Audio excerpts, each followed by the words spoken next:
ॐ अज्ञानतिमिरान्धस्य ज्ञानाञ्जनशलाकया चक्षुरुन्मिलितं येन तस्मै श्रीगुरवे नमः। वाञ्छाकल्पतरुभ्यश्च कृपा सिन्धुभ्यैव च पतितानां पावनेभ्यो वैष्णवेभ्यो नमो नमः। नमो महावदान्याय कृष्णप्रेमप्रदायते कृष्णाय कृष्णचैतन्य नाम्ने गौरत्विषे नमः। हे कृष्ण करुणा सिन्धो दीनबन्धो जगत्पते गोपेश गोपिकाकान्त राधाकान्त नमोस्तुते। तप्त काञ्चन गौरांगी राधे वृन्दावनेश्वरी वृषभानुसुते देवी प्रणमामि हरिप्रिये। वृन्दायै तुलसीदेव्यै प्रियायै केशवस्य च कृष्णभक्तिप्रदे देवी सत्यवत्यै नमो नमः।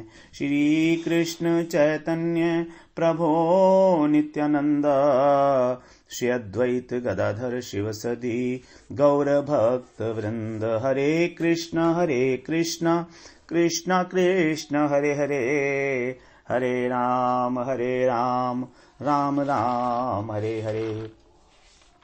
हरे कृष्णा। सर्वप्रथम मैं अपने गुरुपाद पद्म ओम विष्णुपाद अष्टोत्तर श्री श्रीमद् भक्ति वेदांत माधव गोस्वामी महाराज के चरण कमलों में अनंत कोटि दंडवत प्रणाम ज्ञापन करता हूँ। हम लोग चौथे अध्याय का श्रवण कर रहे हैं भगवद गीता के, जिसमें हमारा 29वां श्लोक चल रहा है। भगवान ने 24वें श्लोक से 30वें श्लोक तक 12 प्रधान यज्ञों का वर्णन किया है। तो उसमें हम लोग 11 यज्ञ के विषय में पहले ही श्रवण कर चुके हैं। वो 10 यज्ञ कौन से हैं? 10 यज्ञ के विषय में पहले श्रवण कर चुके हैं। वो कौन से थे? ब्रह्म दर्शन रूप यज्ञ, देव पूजन रूप यज्ञ, ब्रह्म जीव अभेद दर्शन रूप यज्ञ, इंद्रिय संयम रूप यज्ञ, विषय हवन रूप यज्ञ, आत्म संयम योग रूप यज्ञ, द्रव्य यज्ञ, तपस्या रूपी यज्ञ, योग यज्ञ और स्वाध्याय रूपी ज्ञान यज्ञ। ये 10 यज्ञ हम श्रवण कर चुके थे। अब इस 29वें श्लोक में भगवान 11वें यज्ञ की बात कर रहे थे, प्राणायाम रूप यज्ञ। तो यहां पर बताए थे अपाने जुहुवती प्राणम प्राणे अपानम तथा परे प्राणापान गति रुद्वा प्राणायाम परायणा। यहां पर हम लोग श्रवण कर रहे थे कि प्राणायाम क्या है, प्राणायाम में क्या करते हैं। इसमें 3 क्रियाएं हैं, पूरक, कुंभक और रेचक।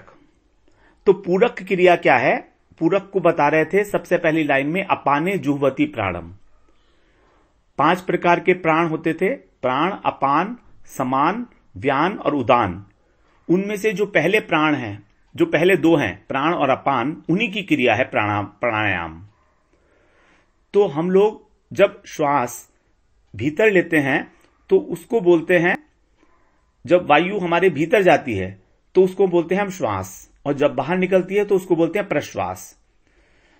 तो जब वायु भीतर ले जाते हैं हम, तो गति उसकी नीचे की ओर होती है, और नीचे स्थान है हमारी गुदा का, और गुदा में अपान वायु होती है, तो इसलिए बोलते हैं ये अपान की गति है। और जब हम बाहर लेते हैं तो उसको बोलते हैं ये प्राणों उसकी गति है, प्राण की गति है। क्यों? क्योंकि प्राण वायु हृदय में रहती है।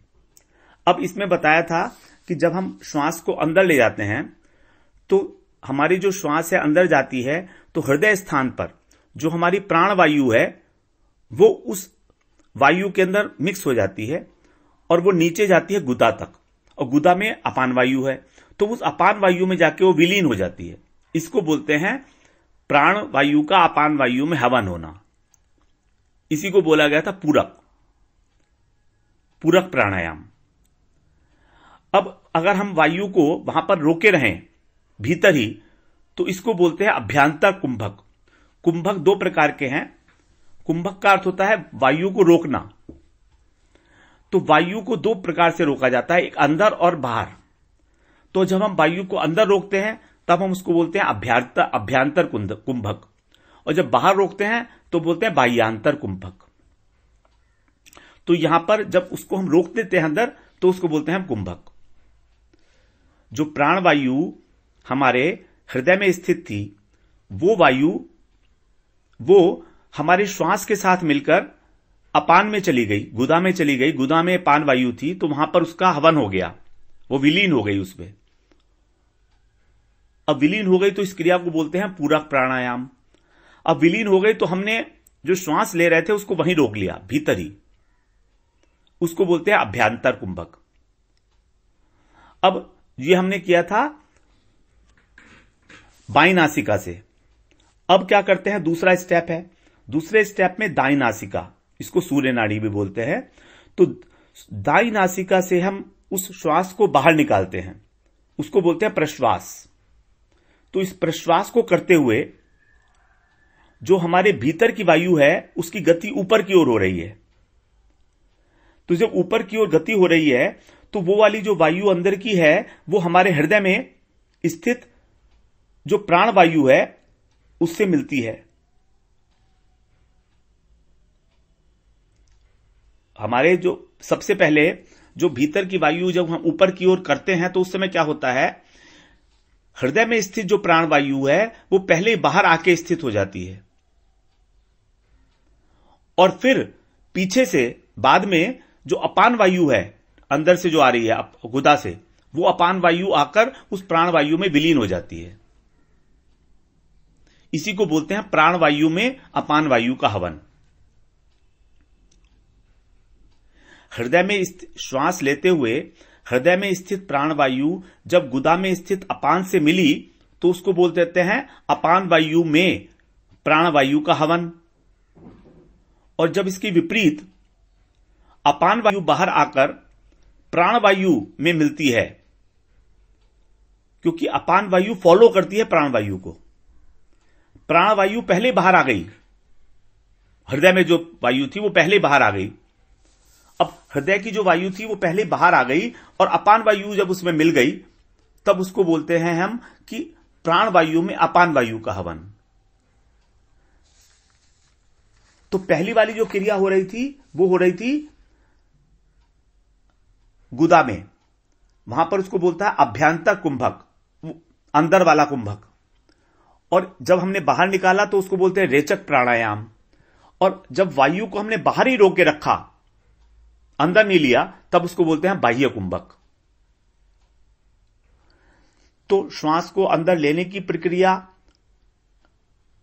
उसको बोला हमने पूरक, और श्वास को छोड़ने की प्रक्रिया हो गई रेचक। अब जब उस वायु को हमने अंदर रोका तो बोला अभ्यंतर कुंभक, और जब बाहर रोका तो बोलता बाह्य कुंभक। कुंभक का मतलब है रोकना, तो अंदर रोकने को अभ्यंतर कुंभक हो गया और बाहर रोका तो बाह्य कुंभक हो गया।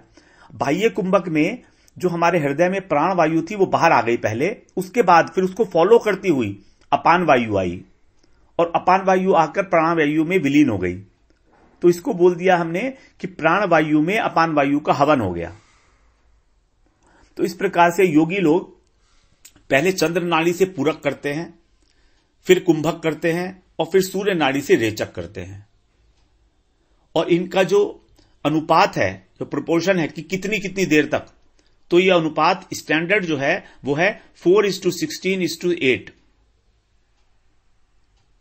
अर्थात 1 2 3 4 4 तक गिनने में पूरक हुआ, फिर अंदर रोका 16 तक, 1 2 3 4 5 6 7 8 9 10 11 12 13 14 15 16, इतना रोका, और फिर 8 में रेचक किया, 1 2 3 4 5 6 7 8, इतनी देर में रेचक होगा।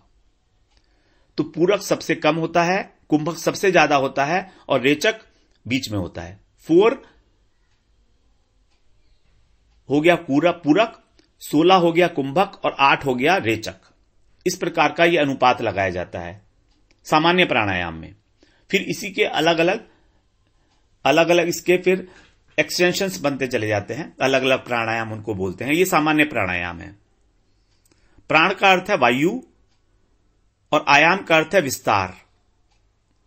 इस वायु, विशेष वायु जो हमारे अंदर जा रही है, उसका विस्तार करना ही प्राणायाम कहलाता है।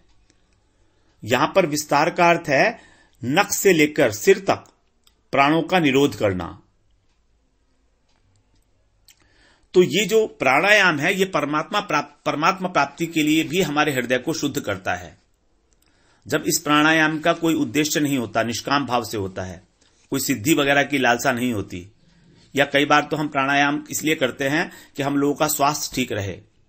तो अगर स्वास्थ्य ठीक करना उद्देश्य है तो स्वास्थ्य ही ठीक होगा, उससे अंतःकरण शुद्ध नहीं होगा। थोड़ा बहुत किसी मात्रा में हो गया तो अलग बात है,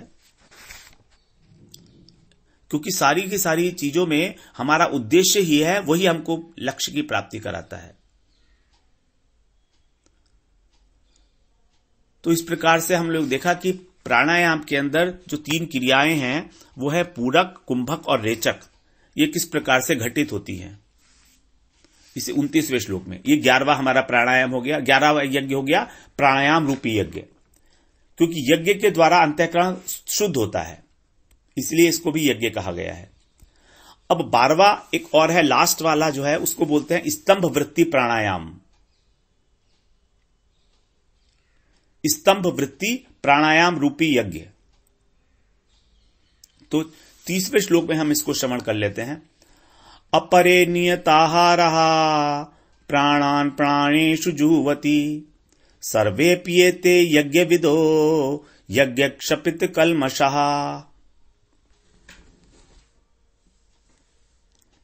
अपरे नियताहारः प्राणान् प्राणेषु जुह्वति सर्वे पियेते यज्ञविदो यज्ञक्षपित कल्मषः। अपरे का मतलब कोई अन्य लोग। अभी तक प्रत्येक श्लोक में अपरे वर्ड आ रहा है, क्योंकि कई प्रकार के लोग हैं, वो अपनी रुचि और योग्यता के अनुसार अनेक प्रकार के यज्ञ संपादित करते हैं। तो उन सब के बारे में भगवान यहां बता रहे हैं। अपरे नियता आहारा, नियत आहार। नियत आहार का मतलब है जो नियमित आहार लेते हैं, अर्थात आहार में संयम बरतते हैं।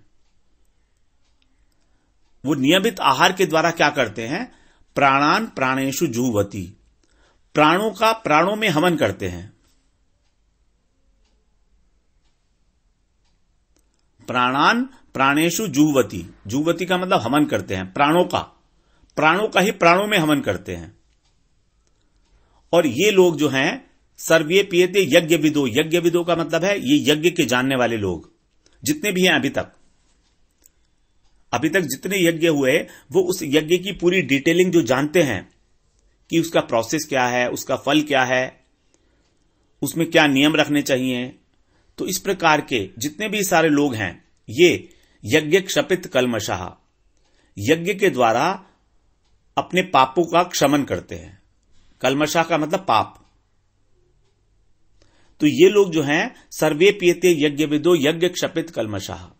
सर्वे पियते, अपीयते माने ये जितने भी लोग हैं ये सब, इनको बताया भगवान ने यज्ञ के जानकार हैं ये सब लोग। यज्ञविदो, यज्ञविद, विद का मतलब जानकार। तो ये यज्ञ के द्वारा क्षपित माने नाश कर देते हैं उसका, कल्मषः का मतलब पाप को खत्म करते हैं ये अपने। तो नियमित आहार वाले लोग ही ये वाला जो प्राणायाम है, यज्ञ है 12वां, ये कर सकते हैं। सब लोग नहीं कर सकते इसको। कुछ लोग बहुत अधिक खाते हैं, कुछ लोग बहुत कम खाते हैं, वो लोग नहीं कर सकते इसको। ये इसकी रिक्वायरमेंट है। अपरे नियता आहारा, जो नियत आहार लेते हैं। तो यहां पर क्या बता रहा है, प्राणों का प्राणों में हवन। अब इसका क्या मतलब है?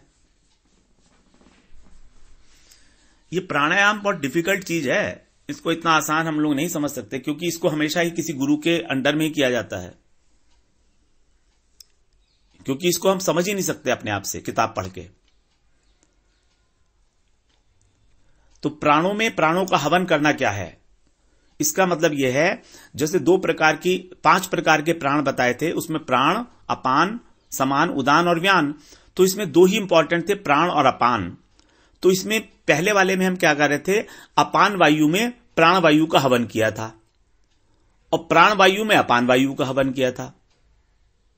ये क्लियर था पहले वाले में, पूरक के द्वारा और रेचक के द्वारा। अब यहां पर क्या कर रहे हैं, प्राणों का प्राणों में हवन कर दिया, प्राण वायु का प्राण वायु में हवन कर दिया। और अपान वायु का अपान वायु में ही हवन कर दिया, मतलब उसी में विलीन कर दिया उसको।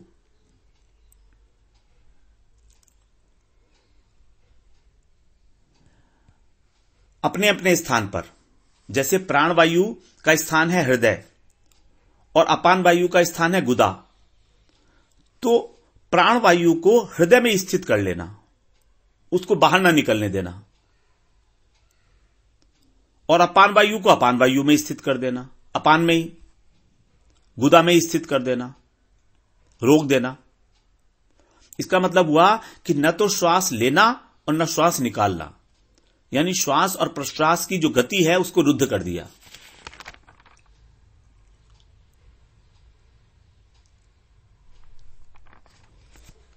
तो प्राणों का प्राणों में हवन हो गया और अपान का अपान में हवन हो गया। इसी को बोलते हैं स्तंभन वृत्ति प्राणायाम। इससे सारी की सारी वृत्तियां जो है अंतःकरण की वो शांत हो जाती हैं इस प्राणायाम से।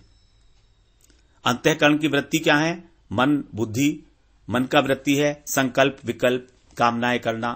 बुद्धि की वृत्ति है विवेक, विचार, निश्चय, निर्णय। चित्त की वृत्ति है, चित्त जो है, चित्त की वृत्तियां हैं। चित्त is a store house, memory है, स्मृति है उसके अंदर। अहंकार की वृत्ति है कि मैं हूं सब कुछ, मैं करता हूं, मैं भोगता हूं। सूक्ष्म अहंकार और स्थूल अहंकार की जो वृत्तियां हैं, जो अहंकार है। तो इस प्रकार से अंतःकरण की सारी वृत्तियां और साथ साथ इंद्रियों की वृत्तियां। इंद्रियों की वृत्तियां, चक्षु की वृत्ति क्या है? देखना। कर्ण की वृत्ति है सुनना। नासिका की वृत्ति है सूंघना। त्वचा की वृत्ति है स्पर्श करना। और जीवा की वृत्ति है रस का ग्रहण करना।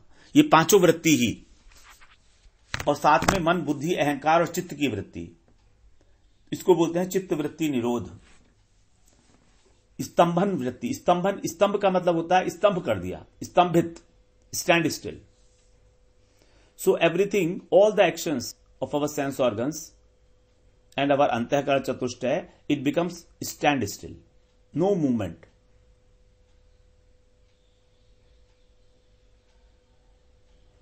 इसको बोलते हैं प्राण वायु का प्राणों में हवन और अपान वायु का अपान वायु में हवन। तो 24वें श्लोक से लेके 30वें श्लोक तक, इन 7 श्लोकों में 12 यज्ञों का भगवान ने वर्णन किया। तो जो ये यज्ञ करने वाले हैं वो इन सब यज्ञों की इंट्रिकेट डिटेल्स को जानने वाले भी हैं साथ में। उनको बोला भगवान ने यज्ञ विदो, यज्ञविद। जो यज्ञ को जानता है उसको बोलते हैं यज्ञविद। तो ये सबके सब सर्वे प्येते, एते माने ये वाले लोग, एते सर्व, सारे के सारे इस यज्ञ को जानते हैं।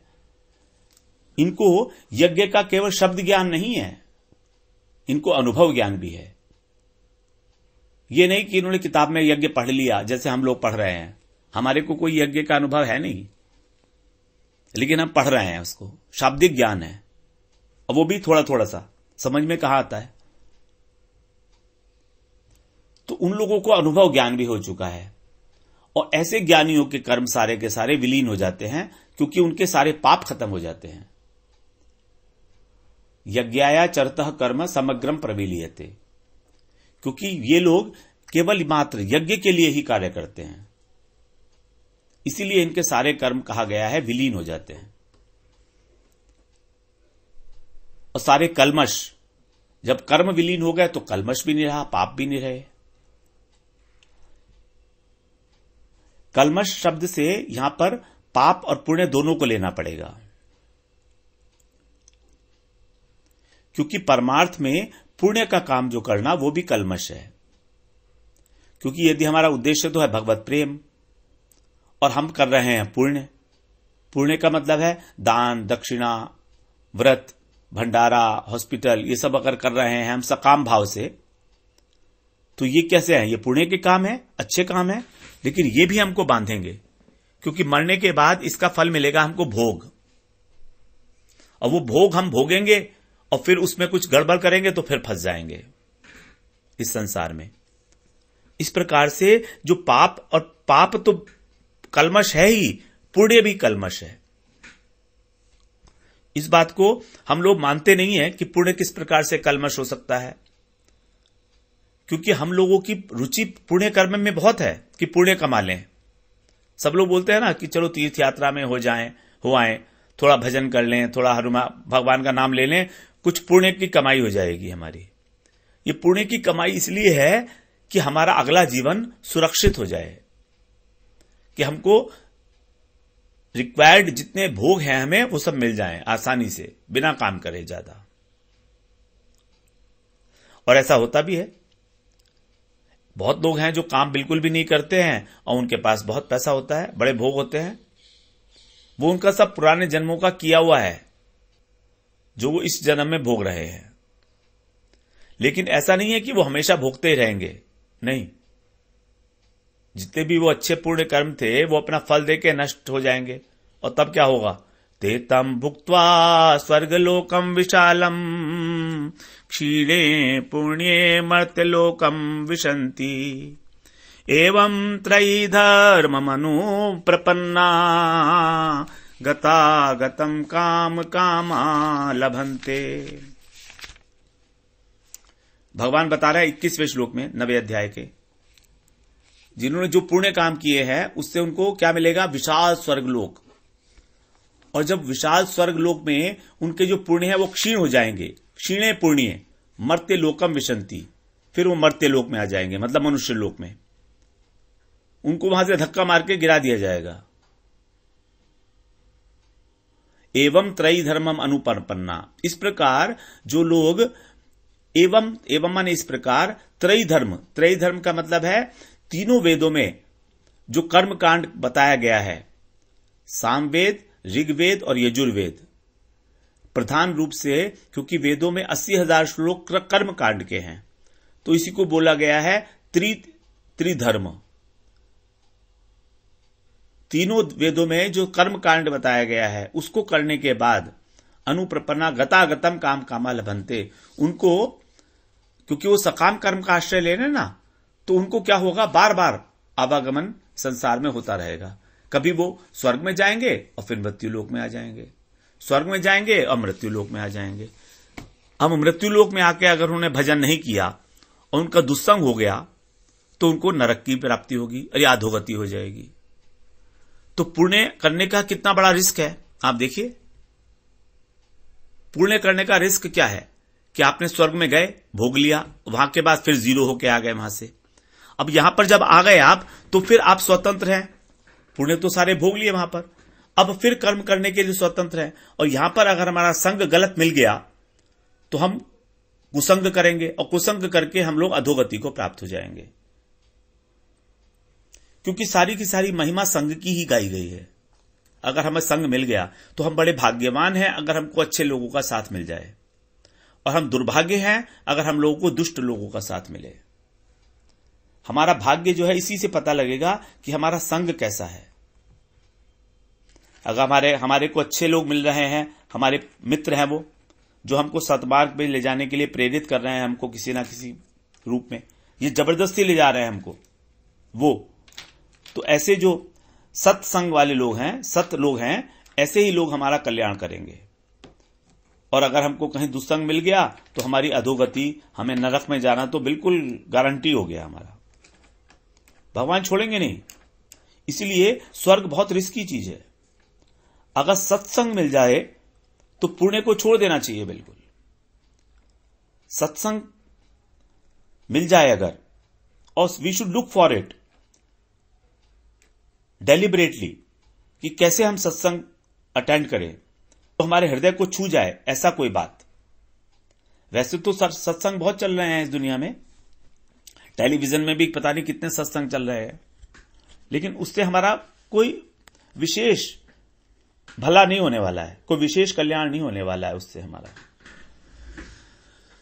तो यहां पर पाप और पुण्य दोनों कोई बंधन का कारण होने के कारण वो हमको कलमश मानना पड़ेगा, और दोनों ही नष्ट होने योग्य होते हैं। अब यहां पर यज्ञ के प्रसंग में एक बात जो महत्वपूर्ण है वो ये है कि यज्ञ करते समय अग्नि में आहुति दी जाती है। अब आहुति दी जाने वाली जो वस्तुएं हैं, जैसे हम लोग अन्न का, जौ का, घी का, ये सब चीजें आहुति देते हैं, नारियल की आहुति देते हैं। तो जो वस्तु दी जा रही हैं उन सब के रूप और उसके गुण अलग अलग होते हैं आहुति देते समय, क्योंकि नारियल अलग तरीके का है, उसके गुण अलग हैं, जौ अलग चीज है, घी अलग पदार्थ है, सब अलग अलग है। लेकिन जब अग्नि में आहुति दे दी गई उसके बाद उनके रूप कोई अलग अलग नहीं रहते, बल्कि सारे के सारे अग्नि रूप हो जाते हैं। अग्नि में जो चीज डाल दी वो अग्नि ही बन जाएगी। जैसे हमने मान लीजिए जौ अग्नि में डाली, तो जब तक हमारे हाथ में है तब तक जो जौ है, और जब हमने अग्नि में डाल दी उसको, तो हम ये नहीं कहेंगे कि जौ दिख रही है, ये जौ तो है ही नहीं वहां पर, वो तो अग्नि हो गई, तो अग्नि रूप बन गई वो। उसी प्रकार से परमात्मा की प्राप्ति के लिए जो साधन बताए गए हैं, जो यज्ञ बताए गए हैं, इसमें आहुति देने का अर्थ यही है कि उन वस्तुओं की स्वतंत्र सत्ता ना रहे।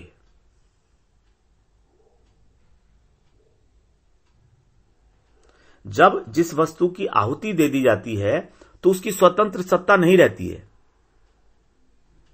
वो उसमें विलीन हो जाती है अग्नि में, सब स्वाहा हो जाता है।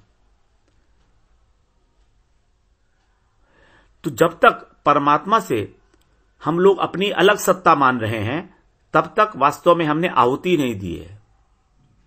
इस बात को थोड़ा सा समझें सूक्ष्मता से। सत्ता एकमात्र भगवान की है और किसी की सत्ता है ही नहीं। उसी एक सत्ता से ही सारे के सारे पदार्थ, सारी वस्तुएं, सारे व्यक्ति, सारे जीव सब प्रकाशित हो रहे हैं। वो एक ही सत्ता है। और वो सत्ता क्या है? वो सत्ता अहम ही सर्व यज्ञानाम भोक्ता च प्रभुरेव च। सारे यज्ञों का भोक्ता और सारे यज्ञों का स्वामी, स्वामी का मतलब कर्ता, मुख्य कर्ता भगवान ही है। अहम ही सर्व यज्ञानाम भोक्ता च प्रभुरेव च न तु माम अभिजानन्ति तत्वेन अतश्च्यवन्ति ते।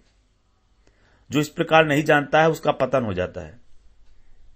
तो पतन होने का तरीका भी भगवान ने बता दिया कि अगर मेरे को आप यज्ञ का भोक्ता और कर्ता नहीं मानोगे, अर्थात स्वयं को कर्ता और भोक्ता मानकर स्वयं की स्वतंत्र सत्ता को स्थापित करने का प्रयत्न करोगे, तो आपका पतन निश्चित है। वास्तव में हमारा आहुति देने का पर्पज ही यही है कि हमारी स्वतंत्रता जो है वो ना रहे। हम अपने को भगवान का एक अंश के रूप में देखें, यही है आहुति देने का मतलब। और अगर हम स्वयं को भगवान का अंश देखने लगते हैं तो हम लोग आत्मस्वरूप में प्रतिष्ठित हो सकते हैं अपने।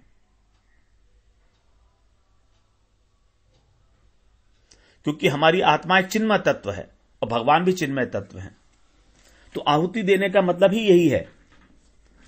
अगर हमने भगवान से अपनी सत्ता अलग मानी, अर्थात हमने माना कि हम करता है और हम भोगता है, मैंने ये काम किया है, मैं इसका भोग करूंगा, तो इसका मतलब है कि यज्ञ का अनुष्ठान ही नहीं हुआ, आहुति दी ही नहीं गई है। तो यही है पूरे यज्ञ का निष्कर्ष। यज्ञ का अर्थ ही यह है, जब हम स्वाहा बोलते हैं तो वहां पर पूर्ण आत्मसमर्पण की भावना है कि अब मेरा अस्तित्व नहीं रहा, इदम न मम, कि अब मैं नहीं हूं, सिर्फ आपके लिए ही। इदम सर्वम कृष्णाय स्वाहा। सो जो कुछ भी है वो सब कृष्ण के लिए स्वाहा समर्पित है। यह है यज्ञ का महत्वपूर्ण पार्ट।